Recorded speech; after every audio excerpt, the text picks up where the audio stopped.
Hey everybody, so as of right now, I know I've been pretty busy. I haven't been making a lot of videos. I get, well, I don't get a lot of time to do almost anything. Right now is like week 3, I think, of Fire Academy, and yeah, I've just been like very sleepy and stuff because we don't get much time. So I'm gonna kind of go through, I guess, how the weeks progress. I wanted to do a week to week basis thing, but I just got caught up in a lot of stuff and kind of go over what we do on a day to day basis and by the week. We have schedules that we all keep anyways for like PT, for our classroom, and for out on the drill grounds as well. And I wanted to make these videos to be informing to you guys to see, so you guys can come and check out um, like what I'm doing too, or if you guys want to join to kind of know and kind of prepare for what's to come in the future, right? Or if it's for you. Just a side note, I think it's really cool that some of you guys come like watch my videos and then come up to me and actually see me in person and kind of talk to me and I give me your spiel, and I appreciate that a lot, and I really like guess confide in each other with you guys, and I find that like really cool. I think it's kind of crazy, almost like a small world, and I'll kind of touch base with this in another video as well. But like just the other day at school, um, we're doing our duty chores because we do chores because we're gonna be firemen or firefighters, and so they kind of teach us and have our own duties and chores that we have to do because that's the same thing you're gonna be doing at the station anyways. So they try to like teach us to get into that habit of already. So doing my chores, taking out all the trash around, and I'm not sure if he was an EMT. I wanted to talk to him more, but he was in a hurry. I'm pretty sure he had his car waiting for him to come and pick him up. And this is at Ben Clark Training Center. He had came up to me. He said, "Hey, are you so and so?" I'm like, "Oh yeah." He's like, "Yeah, that's pretty cool. I watch your videos on YouTube." And I was like, "Oh, dang, that's great." Like I'm glad I'm reaching people out there. I'm glad that my information is getting out there to you guys and it's helping you guys to inspire you to do new things that you would never even thought of. Or just me basically giving you guys like a little bit insight on how certain things work or flow. You know. Um. With that being said, I thought it was really cool. So we were just chopping up a little bit, and he was telling me like, yeah, like your videos not only inspired him but kind of like showed him like, oh, this is what I want to do. And he said like, oh, my videos had made him want to go to that school, that he went to that school because of my videos. And I really find that like pleasing towards me because I'm helping others out, and I really like to do that. So with that being said, let me dive into it. I know I don't have a lot of time with this. I only get around like a couple minutes to actually talk and speak with you, and I do have a lot to say, so it kind of eats up at it. So first of all, I don't want these videos to be made like these other videos that I've seen of different fire academies where it's usually like too cringy and crazy, and it's almost like a calling for, I guess, attention. And I don't know. I don't like to do that, and I don't want these videos to be that either. And it's always the same videos, and I don't like that. And it's always the same videos of where like the same person is kind of like adrenaline, and it's kind of stereotypical, and it's like popping in the face and yelling, and it's like that's not the trend we're supposed to portray. Especially as going to firefighter. Like it's cool, I guess, playing the part, but it's like sometimes it's kind of over. It's just too cringy. It's not normal behavior. So I just want to get it off on my chest, I guess, that this is not that type of video, and I don't want it to. So with that being said, there's many fire academies all out there. We're actually going out there today and kind of naming them off and how many times they do them a year. And I think we came up with around like, I think it was like 16 to 22 different academies going on in a whole year, and that's insane. And that's all, like near like I guess a little bit of northern. Well, no, actually most Southern California. Yeah, just most Southern California.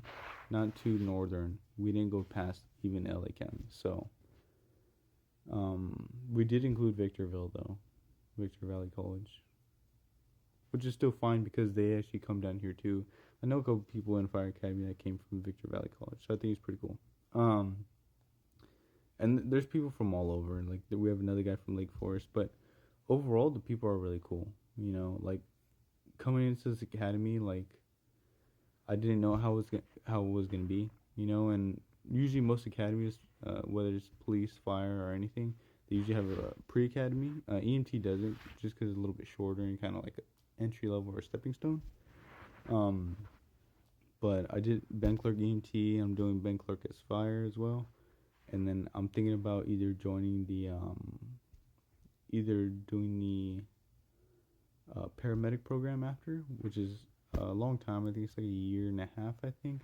But it doesn't make any sense to me because it was talking about, well, we were talking today and we were saying like we only see him maybe like 2-3 days out of the week.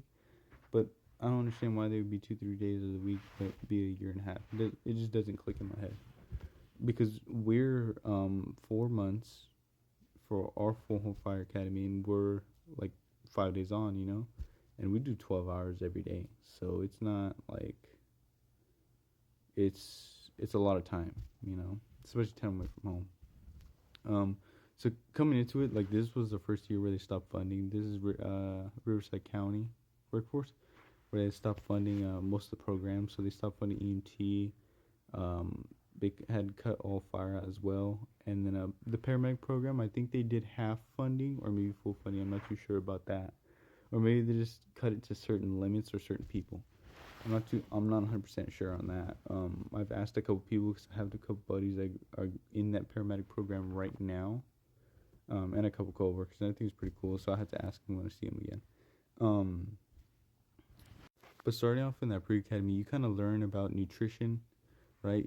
Dieting, and it really is a pre-academy of what you're gonna get into. So you do a lot of physical stuff and working out with your, not like everybody, you know.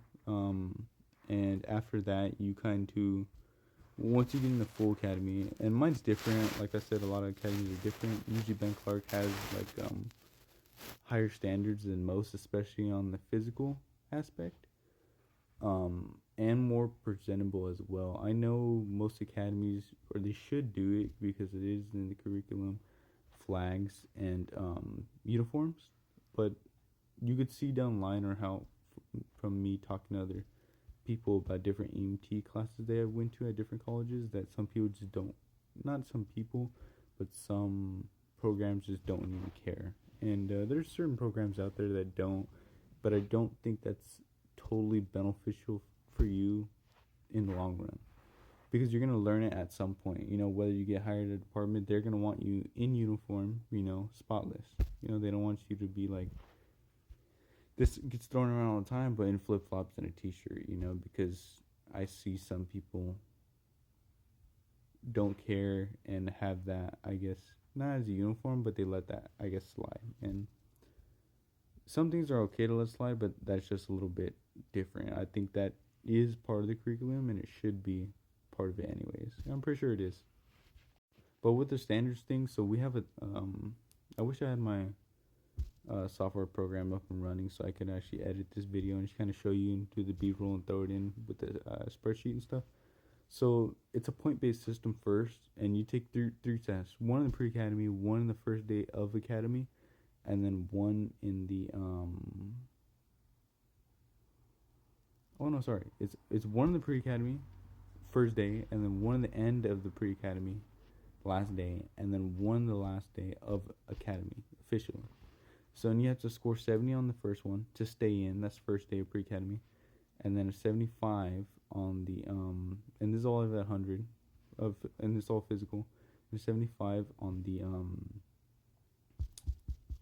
the last day of pre-academy to be in academy, and then an 80 to pass the whole class and pass academy. Without those physical scores from that physical test, you will not pass that course, even though you passed everything else, the skills verifications and maybe the state testing and